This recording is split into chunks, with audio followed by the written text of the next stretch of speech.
नमस्कार दोस्तों, welcome to Bihar civils. मैं हूं आलोक सिंह और आज के इस वीडियो में डिस्कस करेंगे 25 नवंबर 2021 के बिहार करंट अफेयर्स। साथ में डिस्कस करेंगे नेशनल और इंटरनेशनल इवेंट्स। पहला सवाल से शुरुआत करते हैं। What is the rank of Munger in Swachhata Survekshan 2021 in the category of Ganga town, यानी गंगा किनारे वाले शहर। तो गंगा नगर की श्रेणी में स्वच्छता सर्वेक्षण 2021 में मुंगेर का रैंक कहाँ है? तो मुंगेर सिटी है बिहार में, और आपको मालूम होगा कि मुंगेर बिहार का एक डिस्ट्रिक्ट भी है। तो किस रैंक पर है? तो पहला रैंक पे है इस गंगा किनारे वाले शहर में वाराणसी। जी हाँ, उत्तर प्रदेश का वाराणसी है ये फर्स्ट रैंक पे। और इसके बाद सेकंड रैंक पे जो हो जाता है हमारा मुंगेर, बिहार का Munger city. Option A is the correct answer. बहुत ही इम्पोर्टेंट है, याद रखना है। और फर्स्ट पर तो वाराणसी, सेकंड पे मुंगेर हो गया, थर्ड पे आता है पटना। ये किस में बात कर रहे हैं हम? तो गंगा किनारे वाले, जो गंगा किनारे जो भी चंद शहर हैं उन शहरों में ये रैंकिंग निकाली गई है। गंगा किनारे वाले जो शहर हैं वो कितने स्वच्छ हैं, तो उसमें पता चला है कि फर्स्ट पे तो उत्तर प्रदेश का वाराणसी है, और सेकंड पे बिहार का मुंगेर है, और थर्ड पे बिहार का पटना है। ठीक है, तो सोचिए बिहार का पटना थर्ड पे आ रहा है, तो आप ये समझ सकते हो ये तो कुछ नहीं। अगर हम बात करें ओवरऑल 10 लाख से ज़्यादा पॉपुलेशन वाले शहरों की, तो उसमें पटना का जो रैंकिंग है ना बहुत ख़राब है। 44th रैंक है। जी हाँ, कितने में? 48 में। जी हाँ, 48 में 44th रैंक है पटना का। बहुत ख़राब, 48 सिटीज़ में 44th रैंक। फर्स्ट पे क्या है? हर साल की तरह इस बार भी मध्य प्रदेश का इंदौर शहर फर्स्ट लाया है। और मैं बता दूं ये इसका 5वां बार लगातार फर्स्ट लाया है। वैसे ये जो स्वच्छता सर्वेक्षण है ये इस बार का छठा एडिशन था। ठीक है, ये छठा एडिशन है। एक बार जो है मैसूरू लाया था, मैसूरू कर्नाटक का, इसने फर्स्ट लाया था पहला में जब हुआ था। फिर उसके बाद तो लगातार फर्स्ट रैंक पे इंदौर ही आ रहा है, तो ये याद रखना बहुत ही इम्पोर्टेंट होगा। अच्छा, एक इम्पॉर्टेंट रैंकिंग, इस रैंकिंग में एक कैटेगरी है स्टेट की, कौन सा जो राज्य है वो स्वच्छ है। तो इसमें दो कैटेगरी है कि अगर जिसमें greater than 100 urban local bodies, जहाँ पे 100 से ज़्यादा अर्बन लोकल बॉडीज़ है, उसमें टॉप किया है छत्तीसगढ़। जी हाँ, छत्तीसगढ़ इसमें टॉप किया है।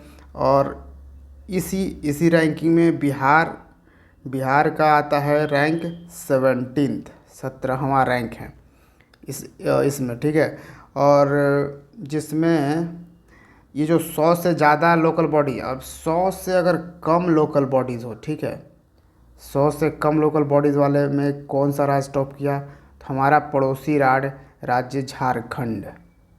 ठीक है, ये भी याद रखिएगा, बहुत ही इम्पोर्टेंट है। और एक चीज़ और साथ में मैं बता दूं कि स्वच्छता सर्वेक्षण पे हमने डेडिकेटेड कंप्लीट एक वीडियो बनाया है। तो चैनल पे आप जाइए, आपको वो वीडियो मिल जाएगा, वो देख लीजिएगा, तो आपको एग्ज़ाम में कभी कोई कन्फ्यूज़न नहीं होगा। बहुत ही तरीके से हमने हर चीज़ इम्पॉर्टेंट जो है वो बता दिया है। तो वीडियो को अब तक लाइक नहीं किया तो लाइक ज़रूर कीजिएगा, ये हमारा मोटिवेशन होता है। और यूट्यूब भी हमारे वीडियो को तभी प्रमोट करेगा जब आप लाइक कीजिएगा। Bihar has organise children film festival 2021 in which district? तो बिहार ने किस ज़िले में चिल्ड्रेन फिल्म फेस्टिवल 2021 का आयोजन किया है? तो चिल्ड्रन फिल्म फेस्टिवल ये पटना में हुआ। पटना के बिहार म्यूज़ियम में इसको ऑर्गेनाइज़ किया गया है। अच्छा, ये जो चिल्ड्रन फिल्म फेस्टिवल 2021 था, इसका इनाग्रेशन किसने किया, किसने इसका उद्घाटन किया? तो हमारे डेप्यूटी सीएम हैं। वैसे मैं बता दूं अभी बिहार में डेप्यूटी चीफ मिनिस्टर 2 लोग हैं, तो लेकिन इसका जो इनॉग्रेशन किया है वो किए हैं तार किशोर प्रसाद ने।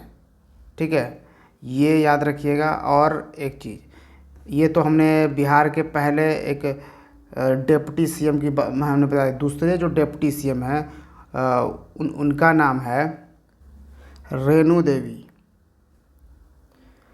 और मैं बता दूं, ये पहली women deputy CM of Bihar है। जी हाँ, पहली लेडीज़ हैं जो बिहार के डिप्टी सीएम बनी हैं। तो अभी फ़िलहाल 2 डिप्टी सीएम हैं और 1 सीएम है चीफ मिनिस्टर बिहार के। तो याद रखिएगा, बहुत ही इम्पोर्टेंट है। और ये जो हुआ था चिल्ड्रन फिल्म फेस्टिवल, इसको प्रेसाइड यानी अध्यक्षता किसने करी? तो आलोक रंजन झा ने इसकी अध्यक्षता करी। ये आलोक रंजन झा हैं कौन? तो ये हैं आर्ट्स एंड कल्चर मिनिस्टर, कहाँ? बिहार के। याद रखिएगा, ये कहाँ के हैं? Arts and culture minister Bihar के हैं, ना कि केंद्र के हैं। ये भी याद रखिएगा। अच्छा, इसका जो थीम एक रखा गया था, ये जो चिल्ड्रन फिल्म फेस्टिवल 2021 है, इसका ना थीम रखा गया था जैसे आँखों में सपने, मुट्ठी में आसमान। ये याद रखिएगा, आँखों में सपने मुट्ठी में आसमान, ये थीम था चिल्ड्रन फिल्म फेस्टिवल 2021 का। नेक्स्ट है, recently which P-15B stealth guided missile destroyer has been commissioned into the Indian Navy. तो हाल ही में भारतीय नौसेना में किस P-15B स्टेल्थ निर्देशित मिसाइल विध्वंसक को शामिल किया गया है? तो ये कौन सा है? INS Visakhapatnam. Option D is the correct answer. और ये देखिए, ये जो है ना प्रोजेक्ट 15B का ये पहला शिप है। ठीक है, ऐसे और भी शिप बनाए जाएंगे, लेकिन ये प्रोजेक्ट 15B का ये पहला शिप है। इसको बनाया किसने? वो कंपनी का नाम बहुत इंपॉर्टेंट है, ये BPSC में पूछता है। तो इस कंपनी का नाम है जिसने ये बनाया है मज़ागांव डॉक शिप बिल्डर। ठीक है, मज़ागांव डॉक शिप बिल्डर लिमिटेड। ये कहाँ पे है? मज़ागांव डॉक शिप बिल्डर लिमिटेड, ये है मुंबई में। तो याद रखना है, बहुत इम्पोर्टेंट है। Next, which organisation has been awarded the Indira Gandhi peace prize 2021। तो किस संगठन ने इंदिरा गांधी शांति पुरस्कार 2021 से सम्मानित किया गया है? तो ये कौन सा संगठन है? ये संगठन है प्रथम। तो इस ऑर्गेनाइजेशन का क्या नाम है? प्रथम। Option D is the correct answer. और देखिए, ये एक सिविल सोसाइटी ऑर्गेनाइजेशन है जिसने इसको ये इंदिरा गांधी पीस प्राइज 2021 क्यों दिया गया है? क्योंकि इन्होंने बहुत ही अंडर प्रिविलेज जो चिल्ड्रन हैं उनकी एजुकेशन के, उनकी क्वालिटी पे काफ़ी ध्यान दिया है, काफ़ी इम्प्रूवमेंट लाया है। अंडर प्रिविलेज चिल्ड्रन मतलब गरीब बच्चे जो अफोर्ड नहीं कर सकते पढ़ाई वगैरह। ठीक है, तो उनको पढ़ाने में, उनकी शिक्षा व्यवस्था, उनकी क्वालिटी देने में प्रथम जो ऑर्गेनाइजेशन है इसने काफ़ी वर्क किया है। और मैं बता दूँ, इंदिरा गांधी का बर्थ एनिवर्सरी होता है 19 नवंबर को, याद रखिएगा। और 31 अक्टूबर, हाँ 31 अक्टूबर को इनका डेथ हुआ था। नेक्स्ट है, where will the Indian Premier League IPL 2022 be played. तो 2022 का IPL कहाँ होने वाला है? ये होने वाला है भारत में ही, इंडिया में होगा। Option B. पिछले साल 2020 का जो IPL हुआ था वो UAE में हुआ था। ठीक है। नेक्स्ट है, which state government has launched mother on campus scheme. तो किस राज्य सरकार ने मदर ऑन कैंपस योजना शुरू की है? तो मदर ऑन कैंपस बहुत ही इंपॉर्टेंट स्कीम है, ये त्रिपुरा गवर्नमेंट ने शुरू करी है। Option B is the correct answer. ये स्कीम आखिर है क्या, मदर ऑन कैंपस स्कीम? तो देखिए, इस स्कीम के अंडर क्या है ना कि दो माता मतलब दो माँ जो हैं वो रह सकती हैं बच्चे के हॉस्टल में। ठीक है, कितने एक सप्ताह तक। ठीक है, 1 वीक, 1 वीक रोटेशन बेसिस पे। मतलब जो भी बच्चे हैं सरकारी गवर्नमेंट स्कूल के जो बच्चों की बात करी जा रही है, जो हॉस्टल में रहते हैं, ठीक है, बच्चों की बात करी जा रही है। ठीक है, तो वो चिल्ड्रन की बात यहाँ पे हो रही है। तो वो क्या है ना कि बच्चों को एक पढ़ाई का माहौल मिले या थोड़ा सा घर का भी माहौल मिले, इसलिए ये मदर ऑन कैंपस स्कीम लाया गया है, जिसमें क्या होगा कि जो भी वहाँ बच्चे पढ़ रहे हैं उन्हीं में से किसी दो बच्चे की माता, ठीक है, वहाँ पे रहेंगी 1 सप्ताह तक। कितना? 1 सप्ताह। और किसी को उसके किसी भी रिलेटिव को अलाउड नहीं है वहाँ रहना, बल्कि सिर्फ़ और सिर्फ उसकी माता को अलाउड है। तो जैसे इस इस सप्ताह में किसी दो बच्चे की माँ यहाँ रहीं, उसका बच्चों के साथ रहीं, उसको देखभाल किया।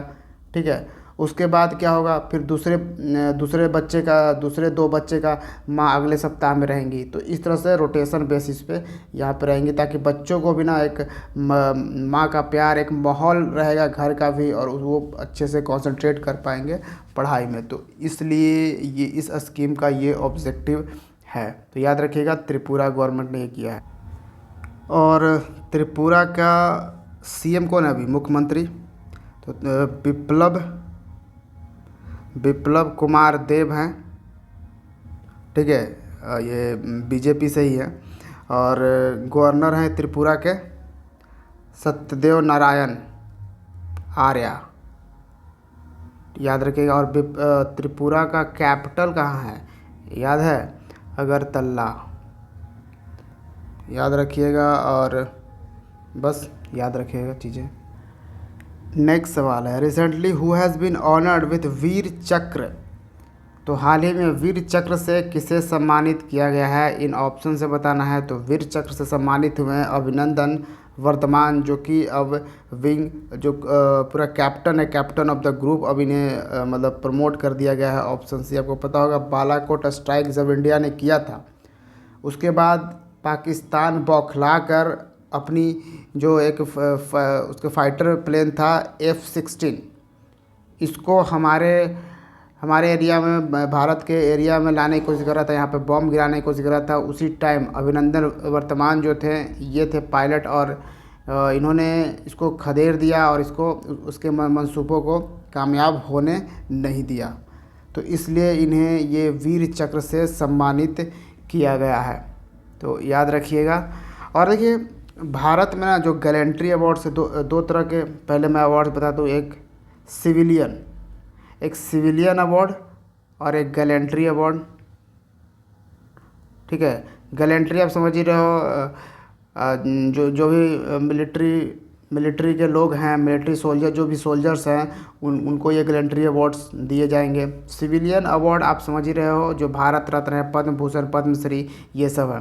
ठीक है, लेकिन गैलेंट्री अवार्ड जो है ना, ये जो सोल्जर वाला अवार्ड है, इसमें भी दो तरह के अवार्ड हैं। तो गैलेंट्री अवार्ड में एक तो आपको वॉर टाइम अवार्ड गैलेंट्री मिलेगा, और एक आपको मिल जाएगा गैलेंट्री अवार्ड में पीस टाइम। ठीक है, मतलब कि शांति के वक्त का एक अवार्ड है, एक जब युद्ध होता रहे उस वक्त का भी अवार्ड दिया जाता है। तो जैसे अब वॉर टाइम अवार्ड का है, तो इसमें तीन अवार्ड आ जाते हैं। परमवीर चक्र सबसे हाईएस्ट है, फिर महावीर चक्र, फिर है वीर चक्र। तो ये जो वीर चक्र है, थर्ड हाईएस्ट। ठीक है, ये अभिनंदन वर्तमान को दिया गया है। तो ये कौन, वार टाइम गैलेंट्री अवार्ड से इन्हें सम्मानित किया है। तो ये भी याद रखिएगा। अच्छा, पीस टाइम गैलेंट्री अवार्ड कौन से होते हैं, तो आपको पता होना चाहिए। अशोक चक्र, कीर्ति चक्र और शौर्य चक्र, ये याद रखिएगा। 3 पीस टाइम अवार्ड हैं और 3 वॉर टाइम अवार्ड हैं। ये मेन अवार्ड है। ठीक है, वैसे और भी बहुत सारे अवार्ड्स भारत सरकार प्रोवाइड करती है सोल्जर्स को। वक्त वक्त पे। नेक्स्ट है India's first gravitational waves research facility to come up in. तो भारत की पहली गुरुत्वीय तरंग अनुसंधान सुविधा कहाँ स्थापित किया गया है? तो ये किया गया है महाराष्ट्र में। Option C is the correct answer. अच्छा, एक बात पूछो, महाराष्ट्र जो है नॉर्थ इंडिया में आता है या साउथ इंडिया में? ऑब्वियसली महाराष्ट्र वैसे तो बीच में आ जाता है, लेकिन फिर भी ये साउथ इंडिया में आता है, ठीक है। तो हम लोग ऐसे इसको रियलाइज़ नहीं कर पाते, हम लोगों को कभी कभी लगता है कि जैसे ये महाराष्ट्र नॉर्थ इंडिया में ही होगा। नेक्स्ट इम्पॉर्टेंट सवाल है, who has become the first Indian batsman to hit 150 sixes in T20 international? T20 अंतर्राष्ट्रीय में 150 छक्के लगाने वाले पहले भारतीय बल्लेबाज कौन बन गए हैं? तो ये हैं Rohit Sharma. Option B is the correct answer. तो इन्होंने 150 छक्के लगाए T20 इंटरनेशनल में। ये भारत के पहले बन गए हैं, लेकिन दुनिया का पहला कौन है बैट्समैन?